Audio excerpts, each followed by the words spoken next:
Good morning, Pater Diyos. Ito yung gusto namin i-suggest na pwede nating idagdag sa marketing plan ng DLA. Nabanggit na sa iyo ni Partner Ferdy, so i-explain ko lang kung paano ba yung sistema. Okay? So, initially, tinatawag ko siyang hexaboard income, pero pwede natin palitan yan later on. Pag-aralan lang nyo muna kung paano itong sistema na to at kung pwede ba nating maidagdag. So, itong income na to, manggagaling ngayon sa ating pairing bonus sa binary system. Okay? So, di ba, itong structure ng ating pairing bonus. Okay? So, Team A and Team B, tapos meron mga PB yan sa left and right. Okay? So, nagbabayad tayo ng pairing bonus sa kada 200 points. Okay? At ang binabayaran natin dyan ay 20 pesos. So ngayon, ang sinasuggest namin, ang gagawin natin is either 20 pesos or combination ng 20 pesos at voucher. Okay? Sa kada pairing. Ngayon, ang gagawin natin, okay, bibilangin natin ngayon or magbe-base tayo ngayon sa number of pairing nila. Okay? So, halimbawa, pag nagsimula tayo, yung first pair nila, okay, voucher muna ang ating ibibigay sa kanila instead na 20 pesos. Okay?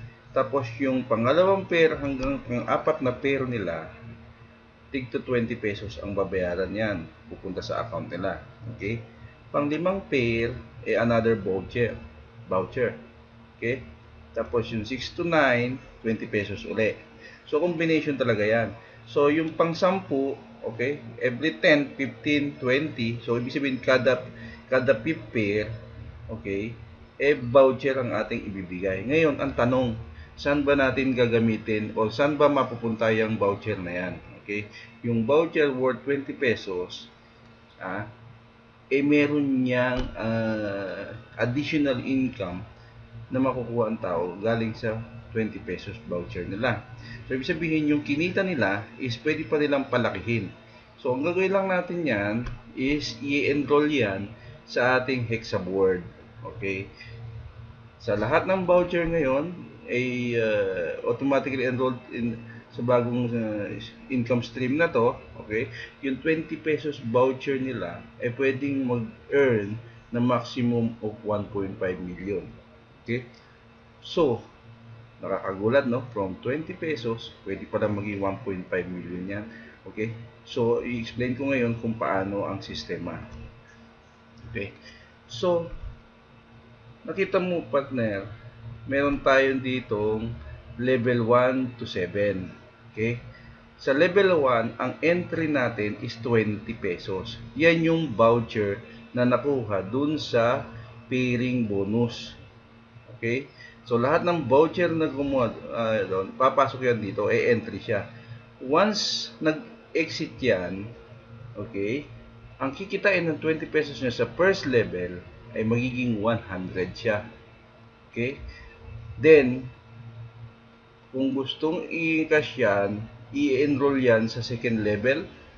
So, yung 100, di mo nila kukunin, i-enroll nila sa second level at magiging 500 yan. Ganun ang mangyayari sa 3rd, 4th, 5th, and 6th hanggang 7th level. Okay?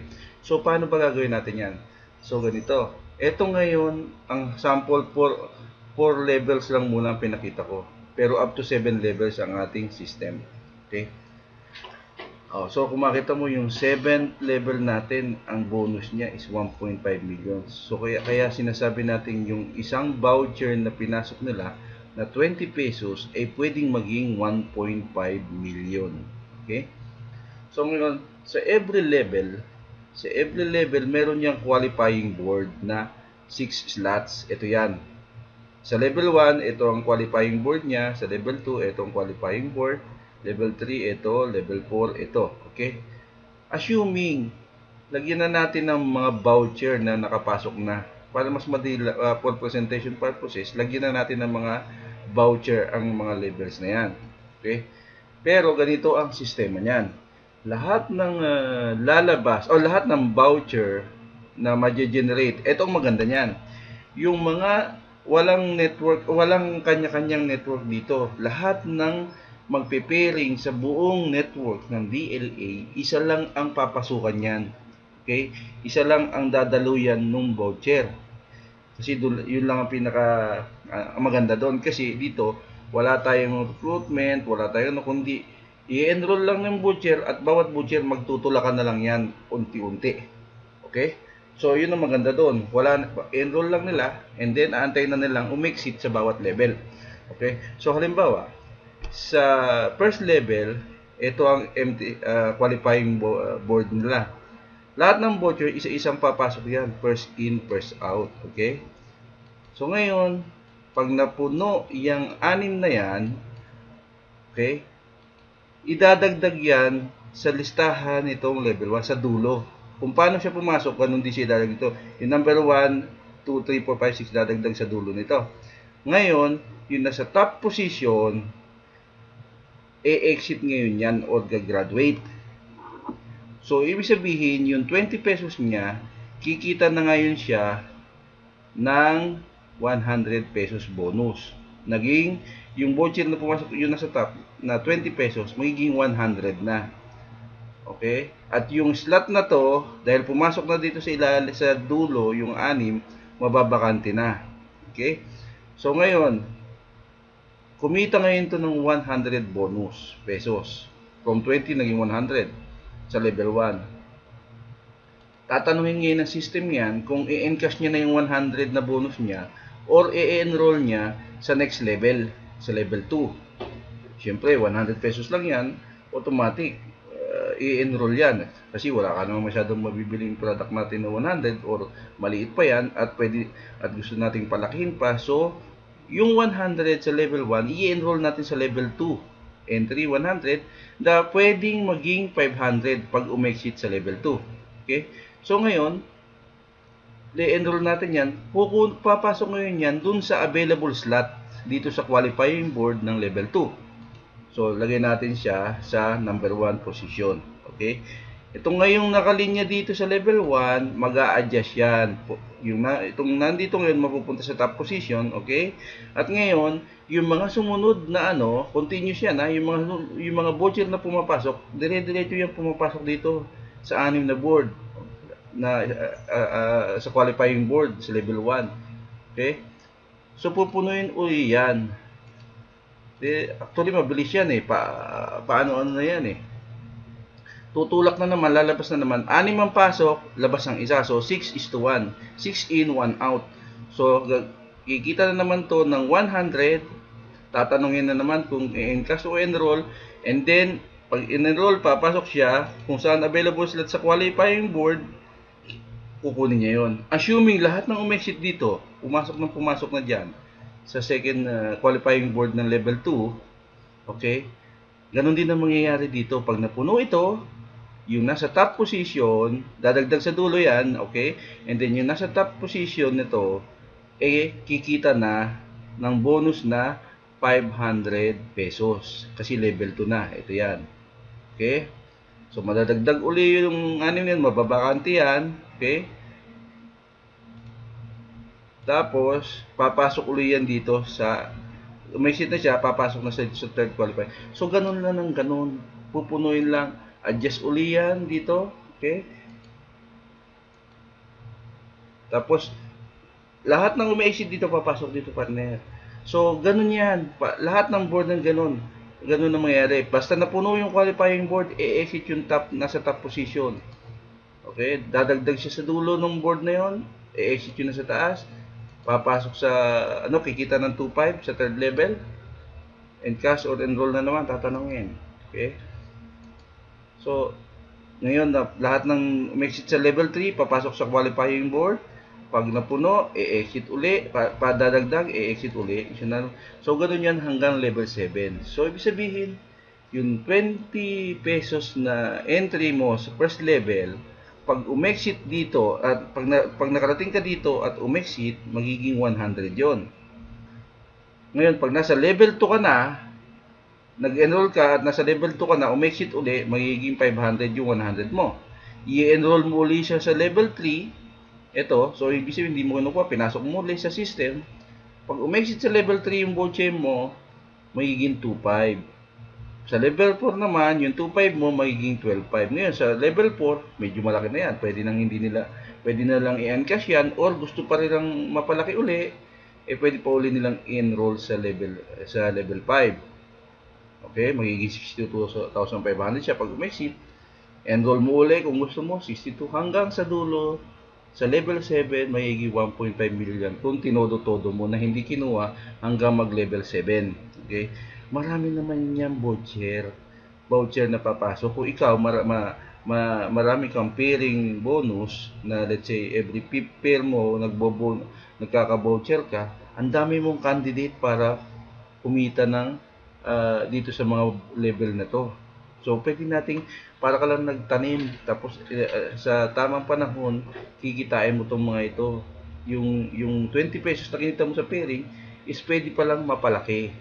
Ngayon, ang DLA, wala naman silang idinagdag na babayaran dahil yung mga pumasok dyan is galing na sa babayaran nilang pairing. Okay? Na in-enroll natin sa bagong system na to. So, walang idinadagdag na babayaran ang company. Okay?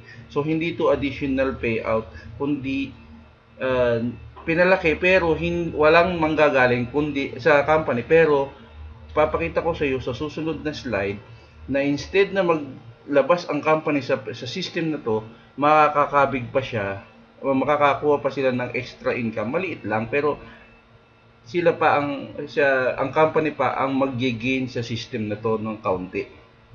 Okay? So, ganito kasi yan. So ito, nakalimutan ko, 12.5 dito sa pang-level 4. Okay? Ganito kasi yan, partner.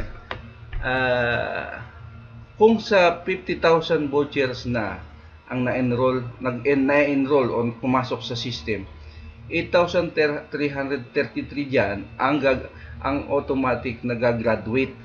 Based doon sa computation ko, 8,333 voucher ang gagraduate. Okay? Ngayon, kung kikita itong 8,333 ng tigo 100 bawat isa, ito dapat ang babayaran. Okay? Now, since i-enroll uli yan, okay, alam mo ba, ang company, dahil sa system na to, kada 6 na papasok, okay, na 20 pesos, ang total nun is 120, no? Okay? So, ibig sabihin, kung 120 ang pumasok, exit ang isa, yung nasa top position. Ang babayaran ng company is 100. So, yung isang, bali 5 lang dun sa 6, ang pinambayad, yung pang-6, yun ang matitira sa company. So, sa 833 na 20 matitira sa company, ito pa ang babalik sa company, 166,660. Sa nag-exit o nag-graduate na voucher na 8,333 vouchers. Graduate or exits, okay? So ngayon, sa level 1 pa lang yan. So dun sa 833 na yan, syempre 100 pa lang yan, assuming na in-enroll sa level 2 lahat yan. So, pumasok, in-enroll natin yung 8333 sa level 2. Okay? Pag enroll ng 8333 sa level 2, ang total number of graduates sa level 2, gagraduate sa level 2, is 1,388. Okay? Ang babayaran natin dyan, sa 1,388 na yan, tigpa 500 is 694,000. Okay? Ngayon, ang kikitain naman dyan sa level 2, okay, is 100 pesos kada isa ng 1,388. Kasi in-enroll yan ng 100, okay? 6 ang pumasok na 100, 5 lang ang ipambabayad. Okay? Kaya yung 100 papasok sa company. So, pag minultiply mo yung 1,388 sa 100, 138,800 ang babalik sa company. Okay? Nagbayad tayo, ito payout sa tao, pero meron pa rin matitira. Kasi nga, yung kada 100 ng kada exit dito is magiging gain ng company. Now, assuming yung 1,388 is in-enroll pa rin uli, kasi 500 pa lang yan, in-enroll pa rin sa third level. Pag in-enroll yung 1388, 231 naman ngayon ang i-exit or graduate. Okay? Babayaran natin yan ng tig 225 ang bawat isa. At ang company naman sa 231 na 500 ang babalik. So meron tayong 115,500 na matitira sa company. Okay? So ganun lang yan. 6 ang nagbayad, 6 ang nag-enroll sa kahit anong level. Isa doon sa na yon ang matitira sa company.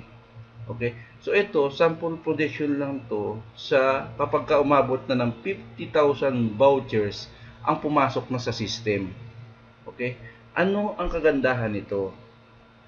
Ang advantage ng system na to is mabuboost natin lalo ang sales ng product natin. Bakit? Kasi kumikita na sila sa pairing o kumita sila sa direct selling, of course, una na yon.